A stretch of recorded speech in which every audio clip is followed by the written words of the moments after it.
राज्य सरकार होश में आओ, होश में आओ, होश में आओ। महंगाई को दूर भगाओ, दूर भगाओ, दूर भगाओ। महंगाई को दूर भगाओ, दूर भगाओ, दूर भगाओ। और हम स्वयं अपनी लकड़ी काट के अपना खाना बना सकते थे, लेकिन इन्होंने फ्री राशन फ्री सिलेंडर देकर इतनी महंगाई कर दी, जनता का खून ऐसे चूस दिया कि इसमें कुछ नहीं बता सकते हम। हमारे चूल्हे पे डाका डाला गया है, सीधे हमारे चूल्हे पे महिलाओं के डाका डाला गया है।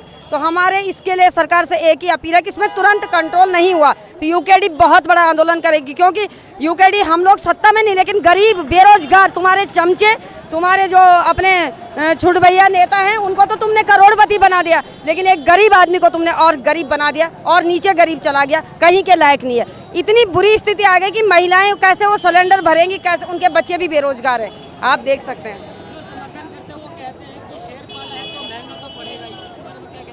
वो शेर, अरे अपने शेर को पालो। मैं तो उत्तराखंड की जनता को बोलना चाह रही हूँ, अपने बच्चों को पालो, अपने बच्चों को शेर बनाओ। क्यों दूसरे पे डिपेंड रह रहे हो आप स्वयं शेरनी बनो, शेर बनो। और उत्तराखंड की जनता ये है कि दूसरे शेर को मत पालो, जो शेर तुम्हें, अपना घर का शेर, अपना बच्चों को इतना मजबूत बनाओ कि इनको ये देखो कि बेटा फ्री में ना हमें लेना है, हमें सिर्फ एक रोजगार चाहिए, हमें फ्री का कुछ भी नहीं चाहिए। हमारी सरकार से वो है कि फ्री हमें कुछ भी ना दो, हमें रोजगार दे दो, हर घर में एक रोजगार दे दो। हम अपना चूल्हा चौका खुद अपने हिसाब से कंट्रोल करेंगे। और ऐसा नहीं, इनको इतना अपंग मत बताओ कि फ्री राशन हमारी जनता को दे के और सिलेंडर दे के उसके बाद आप कहीं के लायक हमारी जनता को छोड़ नहीं रहे हो। तो यहाँ पे इतनी महंगाई आप देखो, कॉमर्शियल सिलेंडर है। हमारे बहनों के हस्बैंड लोग कोई फास्ट फूड का सेंटर खोला है उन्होंने, आप देखो वो सिलेंडर 2200 कुछ रुपए का हो गया। कहाँ से उनके हस्बैंड एक सिलेंडर भी कैसे घर के लिए भी खरीदेंगे और वहाँ के लिए भी खरीदेंगे। तो जो भैया लोग हमारे फास्ट फूड की दुकानें हैं, जिनके होटल चल रहे हैं बड़ी मुश्किल से, उनके लिए भी बहुत मुश्किल हो गई। रोजगार तो है ही नहीं, अब जब रोजगार ही नहीं तो उनके लिए तो बहुत मुश्किल होगी, कैसे भरेंगे। तो हम आम जनता की आवाज़ बनके, पूरे उत्तराखंड की 50% जनता की आवाज़ बनके यूकेडी मैदान में है और सभी लोगों के लिए हम संघर्ष कर रहे हैं। इस पे सरकार को तुरंत कंट्रोल नहीं हुआ तो हम इसके लिए बहुत बड़ा आंदोलन करेंगे, पूरी मातृशक्ति की तरह। राज्य सरकार के खिलाफ क्यों ना आक्रोश हो, राज्य सरकार ने उत्तराखंड के लिए क्या कर रहा है और उत्तराखंड का युवा किस चीज़ से जूझ रहा है। तो यूकेडी हमेशा ही राज्य सरकार के खिलाफ रहती है और यूकेडी हमेशा मुद्दों की बात उठाती है और यूकेडी हमेशा अपने क्षेत्र के मुद्दे उठाते हैं और यूकेडी हमेशा रोड पे रहती है।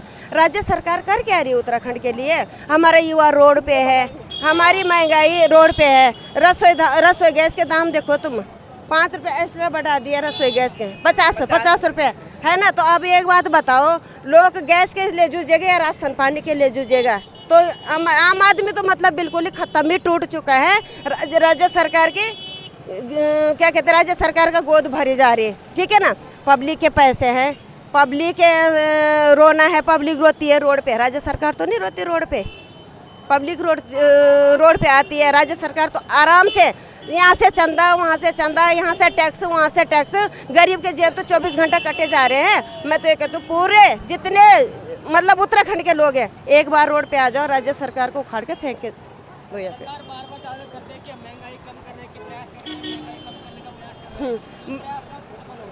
वो कभी सफल नहीं होगा वो प्रयास। हमेशा राज्य सरकार जब वोट की बात आती है ना, चुनाव की बात आती है, तो वो एकदम भाव नीचे गिरा देती है, ठीक है ना। और जैसे उनकी सफलता मिलती है वैसे उनके भाव बढ़ जाते हैं, ठीक है। तो ये जनता को और पब्लिक को समझना चाहिए कि राज्य सरकार कर क्या रही है। वोट के समय तो एकदम भाव गिरा देंगे और जैसे वोट खत्म होंगे, इनकी सफलता मिल जाएगी तो ये एकदम भाव एकदम उछाल देते हैं। तो मरी कहाँ, पब्लिक मरती है ना, पब्लिक हर जगह पीसी जा रही है ना, राज्य सरकार तो नहीं पीसी जा रही। हम तो ये कहना चाह रहे थे कि उत्तराखंड एक अलग राज्य है। उत्तराखंड की विशेष भौगोलिक परिस्थितियां हैं और यहाँ के जल जंगल जमीन पर हमारा नैतिक अधिकार है। हम उत्तराखंडी नहीं, देश के पर्यावरण की रक्षा भी करते हैं। तो उस नाते हमारी शुरू से मांग थी कि उत्तराखंड में गैस और बिजली मुफ्त मिले, लेकिन सरकार एक के बाद एक जन्म यहाँ के आंदोलनकारियों का, यहाँ के मातृशक्ति का एक के बाद अपमान कर रही है। हम जंगल से लकड़ी नहीं काट सकते, आप चूल्हा दे रहे हैं, उसके बाद आपने दोबारा रिफिल नहीं करा पा रहा है और उसके बाद चुनाव के तुरंत बाद आप रेट बढ़ा रहे हैं। तो उत्तराखंड क्रांति दल की महिला विंग आक्रोशित है और उत्तराखंड की पूरी महिलाओं का प्रतिनिधित्व करते हुए आज हमने यहाँ पे पुतला दहन किया है। सरकार को चेतावनी दे रहे कि सरकार अविलंब चेत जाए और महिलाओं को थोड़ा आर्थिक राहत दे और अन्यथा उत्तराखंड क्रांति दल इसको व्यापक आंदोलन बनाए।